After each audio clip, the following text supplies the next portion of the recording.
Great to have you all. Thank you for coming at the first MIUG of 2026. We have a great program this evening, a little different than normal. Normally we have 3 sessions, 3 speakers. This time we have 6 speakers and 4 sessions, so a little different, so that's nice. So for the program, the first session will be combined by Amis, by Jan Willem and Joost, give a session. After that, Gijs in the veld will give a session. Here he is, from Hot Item. And then after that, we have a session of Sonny Gilsen from Rubicon. After that, we have a short break. And then the last session is hosted by Sagar and Stefan. So yeah, it's a full program. So let's get started. Before I forget, I also want to thank Conclusion Amis for hosting this event and providing nice dinner and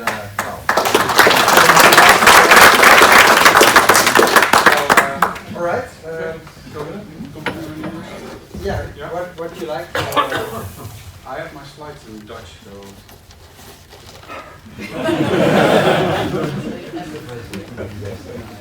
So if reading is a problem, then yeah, sorry.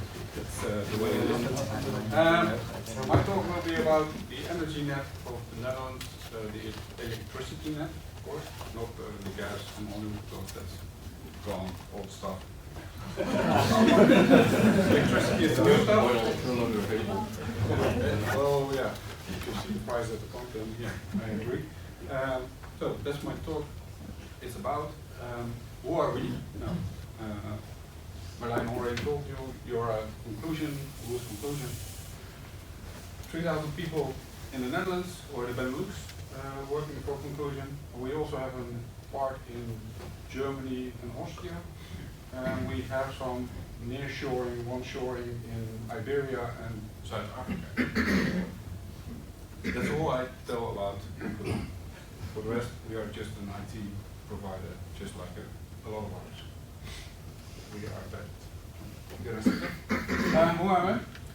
I'm Willem Groenenberg, working for Amis Conclusion now for nearly 5 years. My function name is Enterprise Architect. But in my daily life, I'm an IT integration architect. So I'm integrating physical worlds into the digital one and vice versa. That's basically what I do. If you want to contact me, I'm on LinkedIn, phone number and email address. So, it's just after dinner, so my talk won't be about architectural diagrams, lots of code demos and that sort of stuff. It's just relax, enjoy the dinner afterward, and you see my story. Okay, so we have an energy grid. Who has solar panels on its roof? It's a lot. Who has a home battery? Okay. Who has an electric car? Okay. So you're all familiar with the trouble that solar panels give, the expenses that you take if you have a home battery, charging your car if you don't have a home connection or a charger. And you have to do public. I drive my first electric car now because it's required from conclusion for sustainability. I waited 2.5 years for my public charging point. 2.5 years. So halfway my contract, I got my charging point. And I could charge. But by then, the whole neighborhood, 10, 15 cars for that public charger. So, group app, who's charging now? Can you move? Because I have to leave tomorrow and I have to go to Groningen. That kind of stuff is going on. The old net, and let's continue to how it used to be. We had big producers, gas turbines, coal turbines, nuclear turbines, providing energy, and we consumed at the end. It was a one-way street. It was just a big highway delivering to the end point of the grid, everybody has energy. Things are changing. It's more a mass structure. Micro producers, the ones with solar panels, delivering energy back to the grid. Mini DSOs. If you have your home battery and you have a disconnected island state of your home, you could be running your own energy grid. It's technically possible. A lot of people don't do the effort for it because it's a lot of papers to fill in that you will be responsible for your own energy and blah blah blah. But things are changing, and with that change, there's a lot more to manage and a lot more to integrate. But there's also a problem. We rely on wind energy, solar energy, batteries and that sort of stuff. And we have a demand that's not following the cycle of the sun. Wind is not every day. So we have too much power, too little power, and we need to balance that. Also, the infrastructure, anybody driving the A27 at the moment, from here to the south, they know what congestion is. And they will know that for the next coming years.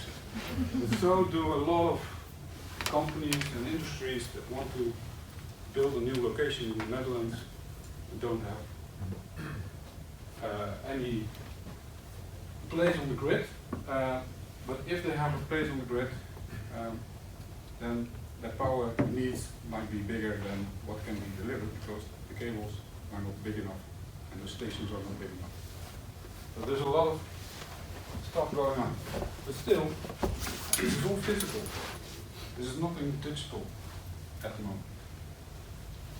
And the ecosystem that we have, industries, consumers, energy suppliers, aggregators, that's a new kind of business because it's charging and discharging batteries.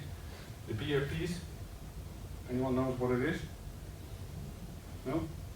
Everyone's responsible for it. To get a BRP license is harder than getting a bank license because you're responsible in demand and supply and trading on markets. And there's one thing that's really important, 50 hertz.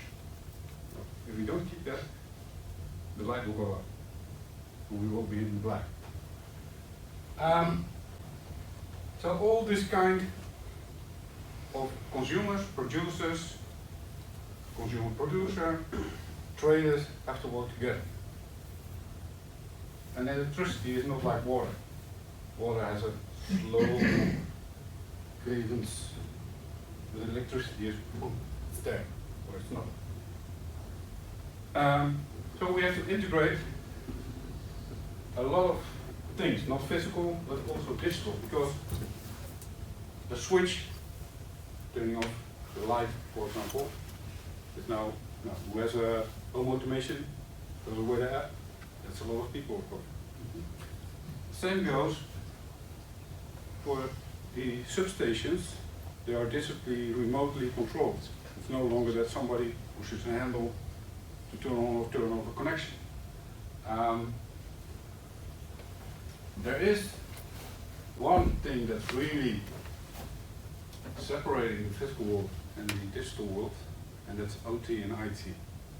Operational technology and information technology.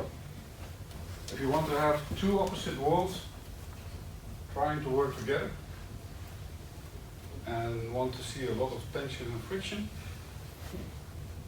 join that and try to bridge it with IoT or industrial IoT as you will call it.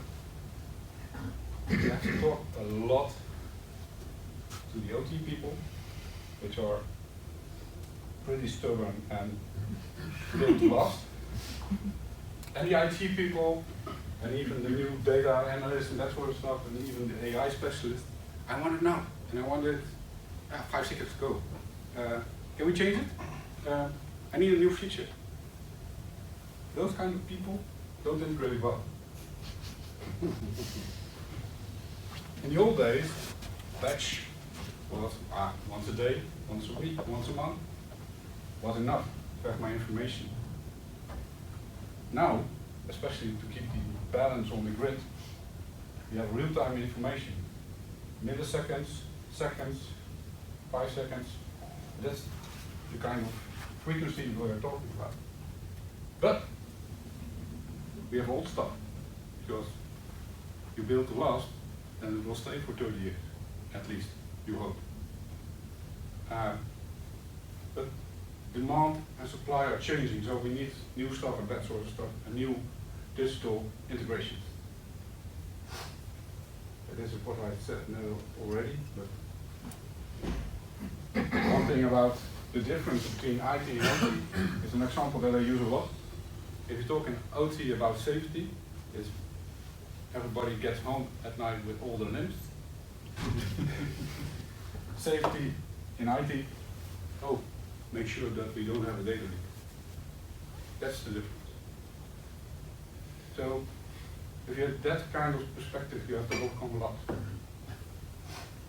So there are a lot of architectural patterns that we can use.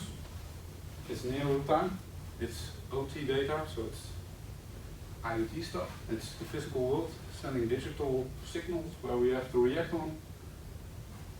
Event driven is event streaming even. Is one that you see a lot. APIs, because you have to integrate the old stuff. And old stuff and event driven and event streaming, it's a hard job. So somewhere you make an API and the API is a connection point. Logic, 20 years ago, data center, cloudification, and now we are back to the near location, but it's not a data center. It can be a data center, but it can also be logic or a compute unit near an asset. For example, an edge machine, an edge computer on a wind farm in the North Sea, providing information about the turbines and the wind farm itself. Security. State actors love the energy grid, because if you can disrupt it, you can disrupt a complete country and even economics. So there is a new approach, in IT it was security first already, but the OT systems built to last 30 years ago didn't have what it's called,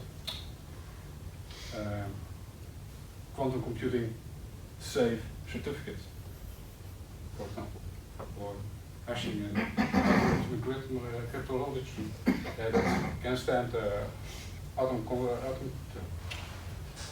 quantum computing. But also there's a physical threat. For example, boats from any state, not naming names, but sailing through wind parks at sea, dragging cables and disrupting there. So physical and digital security is important.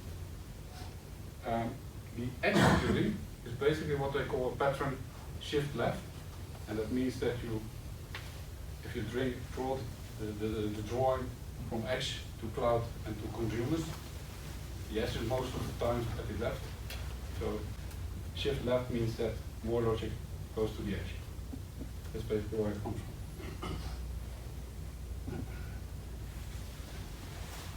Yeah, then we have the pattern of near real time, publish and subscribe, streaming data, and that's combining all that kind of information that we need. Trading information, what do we do on the market? Which market do we take a position in? If we take a position, do we have the energy? Or do we drop the energy to keep the balance, and is that worth making money? But also, can I charge my car at home when I get home at 5? Or do I need to charge it after 10? Because there is a net congestion. All that kind of information needs to get from the grid. So, going back to my title of my story, it's not about the grid, the physical grid itself anymore. There is a digital grid that supports it. And the digital grid is something that we really need to invest in, and where the difficulty lies integrating all the different kinds of the grid, because we have different kinds of responsibilities, the TSOs, the DSOs, the consumers, the prosumers, the energy, and they all have their own needs. And they are conflicting most of the time. So, what we need is a grid, and a digital grid, which integrates all the elements of the grid and all the users of the grid, and see it as a complete ecosystem.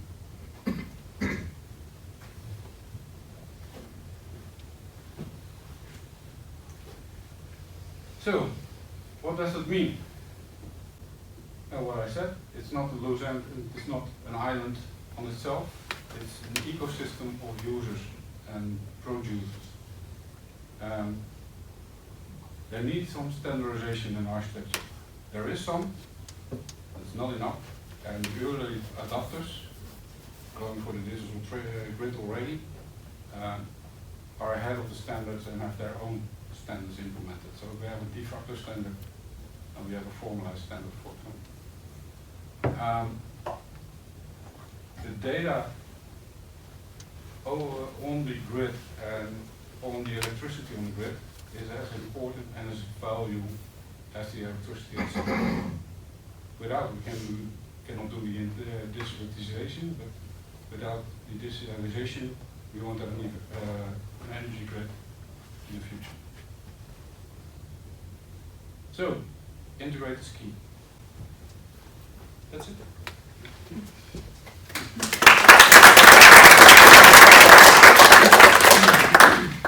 And for those wondering, yeah, I did AI supported slides. And thanks to my colleague, I now see his Christmas theme somehow.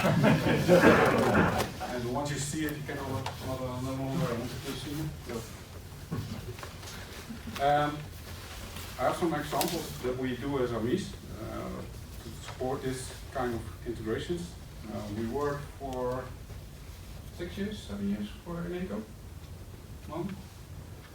Starting with a POC, small one. We have some assets connected,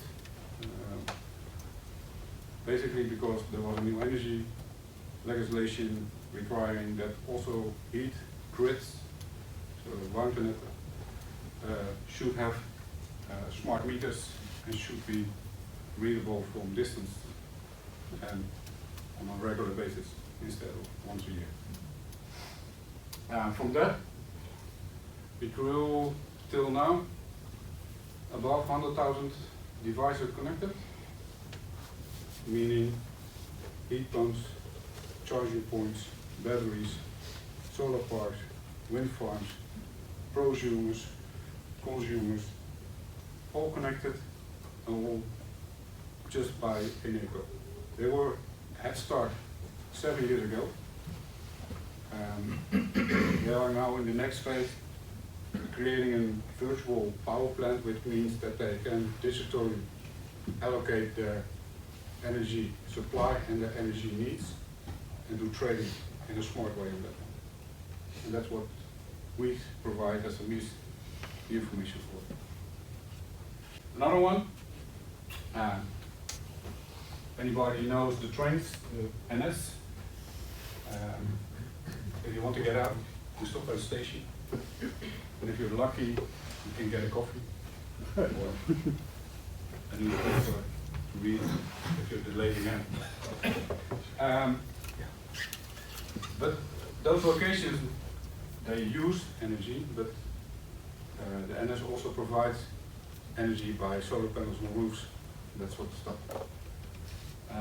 We built an energy management system for NS to allocate energy consumption, energy production across their stations and do the billing in the right way to their consumers and their producers. And now we are working on an offshore wind park, I cannot name the name, unfortunately. And that's a really cool integration because we are building the integration while the wind park is being built. So at the moment there are a few turbines built, and we already have the digital connection and integration platform almost ready.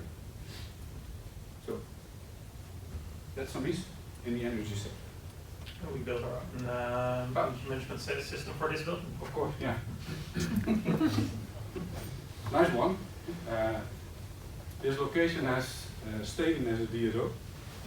And Steden has a policy introduced about 5 years ago, I guess. Use it or lose it. So we have a capacity on your connection for delivering energy back or consuming energy, and it has a certain amount. Back then we didn't have a need for a lot of consumption because electricity for an electric car was not needed yet. So they sent a letter,